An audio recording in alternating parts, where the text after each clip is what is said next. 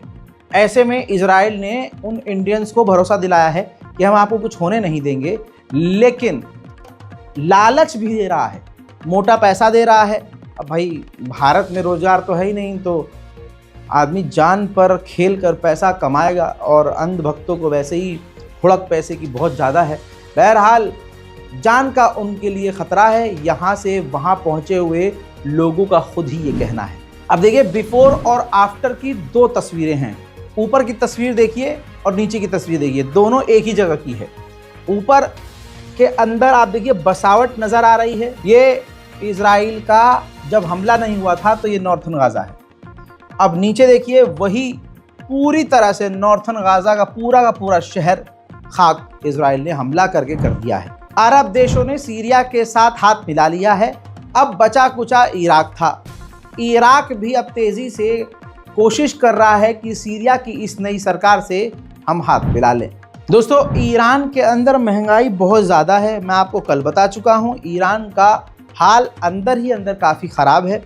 वहीं आपको ये भी बताना ज़रूरी है कि एक ईरान का जो बहुत बड़ा इशू है, जो कोई आपको नहीं बताएगा, ईरान के अंदर बिजली का इतना बुरा हाल है कि पाकिस्तान लाख गुना बेहतर है। इतना बुरा हाल है कि वहाँ सरकारी बिल्डिंगों के अंदर तक लाइटें काटी जा रही हैं। इतना बड़ा इशू बन चुका है कि ईरान के राष्ट्रपति पेज़ेश्कियान ने इस बिजली के मुद्दे को ईरान के सुप्रीम लीडर से डिस्कस किया। फिर कुछ दिनों बाद उनका ये इंटरव्यू कल आया है, जिसमें उन्होंने बताया कि हमने बिजली का जो इशू है, जब मैंने जाकर ईरान के supreme leader ayatollah Syed Ali खामनाई से शेयर किया और फिर कुछ दिन बाद में जब उनके दफ्तर दोबारा पहुंचा तो मैंने देखा कि उनकी बिल्डिंग में ज़्यादातर लाइटें बंद हैं। और सुप्रीम लीडर ने कहा कि इस तरह से लाइट का कम उपयोग करके हम बिजली बचाकर, ईरानी लोग बिजली बचाकर अपने देश को इस मुसीबत से निकाल सकते हैं। यानी ईरान के पास कोई सॉल्यूशन नहीं है। ईरान को बिजली की काफ़ी कमी हो रही है और ईरान पर इस वक्त ख़तरा भी है। उधर इजराइल लगातार लेबनान में सीज़ फायर का उल्लंघन कर रहा है। जो लिखित में एग्रीमेंट था उसको भी नहीं मान रहा है। इजराइल को 60 दिन के अंदर लेबनान से बाहर निकलना था, लेकिन इजराइल का प्लान लेबनान में लंबे समय तक टिकने के लिए है। हत्ता कि जिन इलाके से वो हटा है, वहाँ से वो हटा है, पीछे नहीं हटा है, वहाँ से हट के दूसरी जगह पर तैनात हो गया है। तो दोस्तों, मिडिल ईस्ट स्पेशल रिपोर्ट में आज के लिए इतना ही। रिपोर्ट को शेयर कीजिएगा। साल का ये अंत हो रहा है। दुआ कीजिए कि पूरी दुनिया में शांति, अमन आए, ये वॉर, ये खुरेजी, ये जंग पूरी दुनिया में ख़त्म हो जाए और जो मुसलमानों का हाल पूरे दुनिया में है और ख़ासकर भारत में और फ़िलिस्तीन में, हमारे हाल को अल्लाह सुधारे और हम पर रहम करे। एक दूसरे से मोहब्बत कीजिए, नफ़रत ख़त्म कीजिए। एज़ अ मुस्लिम मैं तमाम मुसलमानों को यही पैगाम दूंगा कि टुकड़ों में बटे हैं, ठीक है बटे हैं, लेकिन अल्लाह के नाम पर, पैगंबर के नाम पर, कुरान के नाम पर एक दूसरे से जुड़ जाइए। फिलहाल के लिए इतना ही। मैं हूं रज़ा और आप देख रहे थे रज़ाग्राफी अनस्क्रिप्टेड। जय हिंद।